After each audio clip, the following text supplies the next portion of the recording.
ಮಂಗಳೂರು ಮಹಾನಗರ ಪಾಲಿಕೆಯ ಮೇಯರ್ ಕವಿತಾ ಸನಿಲ್ ನೇತೃತ್ವದಲ್ಲಿ ಕೊನೆಯ ಸಾಮಾನ್ಯ ಸಭೆ ನಡೆಯಿತು.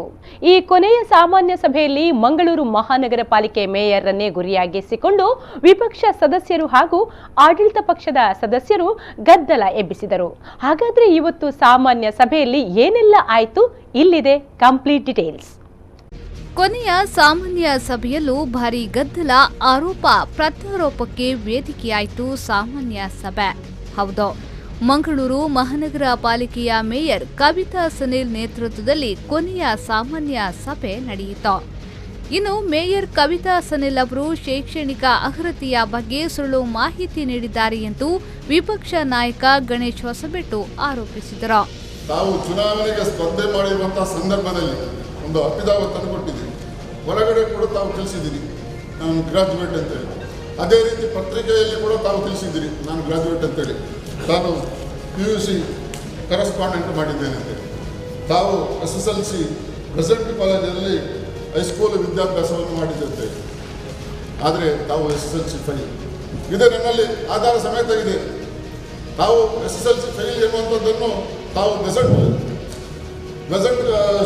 ಶಾಲೆಯಲ್ಲಿ ತಾವು ತಮ್ಮ ಹೈಸ್ಕೂಲ್ ವಿದ್ಯಾಭ್ಯಾಸವನ್ನು ಮಾಡಿದ್ದೀರಿ, ಇದರಲ್ಲಿ ಅಫಿದಾವತ್ತಲ್ಲಿ ತಿಳಿಸಿದ್ದೀರಿ. ಇದಕ್ಕೆ ಪ್ರತಿಕ್ರಿಯಿಸಿದ ಮೇಯರ್ ಕವಿತಾ ಸನಿಲ್, ನಾನು ಅಂಚೆ ತೆರಪಿನ ಶಿಕ್ಷಣ ಮಾಡಿ ಡಿಗ್ರಿ ಮಾಡಿದ್ದೇನೆ, ನಾನು ಎಲ್ಲೂ ದಾಖಲೆಗಳನ್ನ ನೀಡುತ್ತೇನೆ ಎಂದು ಸ್ಪಷ್ಟನೆ ನೀಡಿದರು.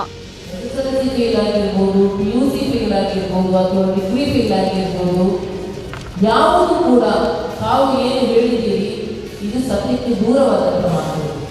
ತಾವು ಹೇಳಿರುವಂತೆ ಏನು ನಾನು SSLC ಕೂಡ ಪಾಸ್ ಆಗಲಿಲ್ಲ, ಫೇಲ್ ಆಗಿದ್ದೀನಿ ಎನ್ನುವ ಮಾತನ್ನ ಹೇಳಿದ್ದೀನಿ.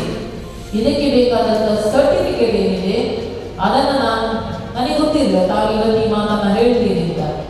ಅದನ್ನ ನಾನು ತಮಗೆ ಹೇಳ್ತೇನೆ. ನಾನು ಯಾವುದೇ ಮಾತನ್ನ ಹೇಳಿದ್ರು ಸುಳ್ಳು ಹೇಳಿಲ್ಲ, ಸತ್ಯವನ್ನು ಹೇಳಿದ್ದೇನೆ.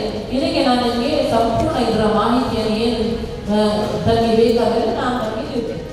ಇನ್ನು ಮಂಗಳೂರು ದಕ್ಷಿಣ ವಿಧಾನಸಭಾ ಕ್ಷೇತ್ರದಲ್ಲಿ ನಿವೇಶನ ಹಂಚಿಕೆ ವಿಚಾರದಲ್ಲಿ ತಾರತಮ್ಯ ಮಾಡಲಾಗಿದೆ, ಅರ್ಹ ಫಲಾನುಭವಿಗಳನ್ನ ಕೈಬಿಡಲಾಗಿದೆ ಎಂದು ವಿಪಕ್ಷ ನಾಯಕರು ಆರೋಪಿಸಿದರು.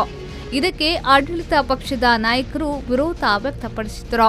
ಆಗ ಆಡಳಿತ ಪಕ್ಷದ ನಾಯಕರು ವಿಪಕ್ಷ ನಾಯಕರ ನಡುವೆ ಮಾತಿನ ಚಕಮಕಿ ನಡೆಯಿತು.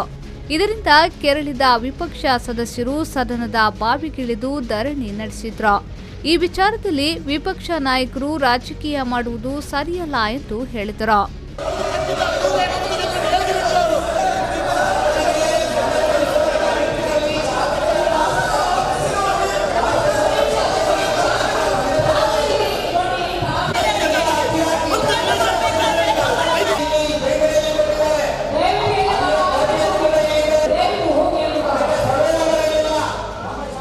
ಕಳೆದ 3 ತಿಂಗಳಿಂದ ಬಂದರು ವ್ಯಾಪ್ತಿಯಲ್ಲಿನ ಡ್ರೈನೇಜ್ ಹಾಗೂ ರಸ್ತೆ ಸಮಸ್ಯೆ ಕುರಿತು ಹಲವಾರು ಬಾರಿ ಸಂಬಂಧಪಟ್ಟ ಅಧಿಕಾರಿಗಳಿಗೆ ಹಾಗೂ ಮೇಯರ್ಗೆ ಮನವಿ ಸಲ್ಲಿಸಿದರು.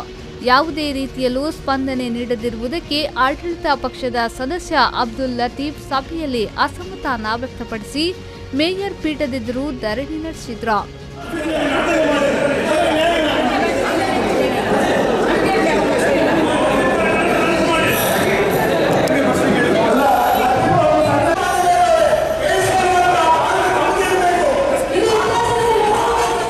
ಇದಕ್ಕೆ ವಿಪಕ್ಷ ಸದಸ್ಯರು ಮೇಯರ್ ಬೇರೆ ಬೇರೆ ಕಾಮಗಾರಿಯ ಅನುದಾನ ಬಿಡುಗಡೆ ಮಾಡ್ತಾರೆ, ಅಬ್ದುಲ್ ಲತೀಫ್ ಸಮಸ್ಯೆಗೆ ಸ್ಪಂದಿಸಿ ಎಂದು ಸಭೆಯಲ್ಲಿ ವಿಪಕ್ಷ ನಾಯಕರು ಹೇಳಿದರು.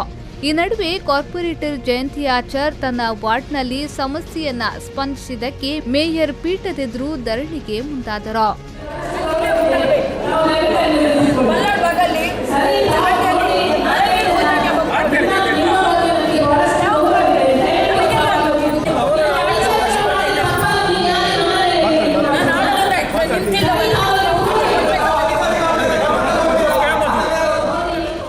ಒಟ್ಟಿನಲ್ಲಿ ಮೇಯರ್ ಕವಿತಾ ಸನಿಲ್ ಅವರ ಕೊನೆಯ ಸಾಮಾನ್ಯ ಸಭೆಯಲ್ಲೂ ಗದ್ದಲ ಉಂಟಾಗಿದ್ದಲ್ಲದೆ ಆರೋಪ ಪ್ರತ್ಯಾರೋಪಕ್ಕೂ ಕಾರಣವಾಯಿತು. ಮುಂದಿನ ನೂತನ ಮೇಯರ್ ವಿಪಕ್ಷ ನಾಯಕರ ಆರೋಪಗಳಿಗೆ ಯಾವ ರೀತಿಯಲ್ಲಿ ಉತ್ತರ ಕೊಡುತ್ತಾರೆ ಎಂಬುದನ್ನು ಕಾದು ನೋಡಬೇಕಾಗಿದೆ.